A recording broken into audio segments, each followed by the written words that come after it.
The Lesson by Cilla Naumann. Ingrid arrived 2 days after the term had begun and looked like the other girls in the class. Same bleached blonde hair, same tight jeans and either blousy or extremely tight shirts. She was just as strongly perfumed with laundry, skincare and hair products as all the others, and when he showed her where they were in the textbooks, he had to resist the impulse to recoil from the smell. He also noticed that she had a common but inane habit of starting every sentence either with a deep breath or a negation, which made her sound flighty and insecure, as if she always thought she was wrong. And she wasn't. Those who were listening closely heard that she often knew the answers to his questions, but it was easy to miss because her tone, facial expressions and gestures, yes, everything, were deceiving.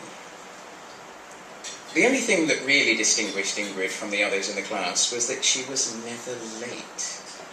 When Ulf arrived to unlock the classroom door and prepare before the students came flowing in, she was always already there, alone and waiting. After the flat, "Hello," she didn't say anything else, just walked in and sat down, neither opening her bag nor unpacking her things. She did that once class had already begun, just as Ulf started to explain the lesson for the day, or ask his first question. Then she lifted her large bag slowly and rooted around in it for pens, erasers, a notepad, and books. Often, she couldn't find the thing she was looking for and asked the person next to her if she could borrow it. Her whispers were louder than everyone else's, and they were even more disruptive than those who arrived late, those who simply opened the door, walked to an empty seat, and sat down. The first time he confronted her was at a parents' evening. At that point, more than half of the term had passed, and he didn't feel he still had to take into consideration that she was a new student. In every way, she seemed to have acclimated herself and become part of the group. Her father was with her, a man who looked grey and tired, a little older than the other dads in the class, with dark blue pants and wine-red sweater vests. His heavy shoes left behind a puddle of gravel and rainwater on the classroom floor when he followed his daughter out.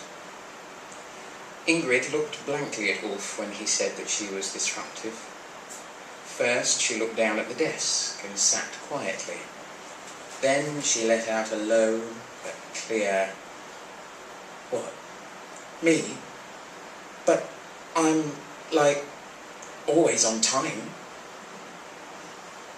The day after the parent-teacher conference, it was a Friday. Ulf did everything he could do to resolve the situation and to stop taking note of her behaviour. He did it for her, and for himself. He had woken at dawn. In the dew-grey light, he met her pale, interrogative face. Had he been too hard on her? Unfair? Her father had looked at her when she tried to defend herself, but he hadn't said anything and didn't try to help her or make light of the situation. Ulf had tossed and turned in bed, thinking that he had to find a way to stop being annoyed by her. He started that day's lesson by assigning the students one of the room's 4 corners as they came in. They had to stand there until everyone was in place. Then he started a role-playing game that he usually saved until the end of term. A game where you go to different corners depending on how you respond to a series of prepared questions about responsibility and morality. A game that always, year after year, class after class, ended in the same way. The most mature and articulate students gathered in one of the corners, and the others were arranged in an order that rarely surprised him. For the next lesson, it was a Tuesday. He had another tactic to avoid dealing with himself and with Ingrid. This time, the students had to arrange themselves in a circle and do trust exercises that were supposed to solve teamwork problems. This class had never had problems with that. They had, in fact, been a rather peaceful and well-functioning group, which was likely because they didn't have a leader, neither a good leader nor bad.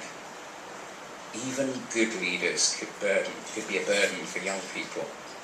He and the rest of the staff were in agreement on this. In last year's class, one of the boys was so charismatic that in the end everyone had started writing, drawing and dressing like him, had adopted his viewpoints and didn't develop their own. At graduation, the boys' voices couldn't be told apart, and it'd been a long time since they'd been able to discuss anything at all, since they were so movingly in agreement about everything, from world politics to how a class trip should be organised. The next day, on Wednesday, the class was supposed to have a test, and he couldn't put off the usual lesson plan anymore. He tried hard not to look at Ingrid, but couldn't ignore how, in spite of the fact that the tests had already been handed out, she leaned back and first borrowed a pencil, and then a ruler. Her whispering was cause enough to accuse her of cheating and to show her out of the room. But he didn't say anything.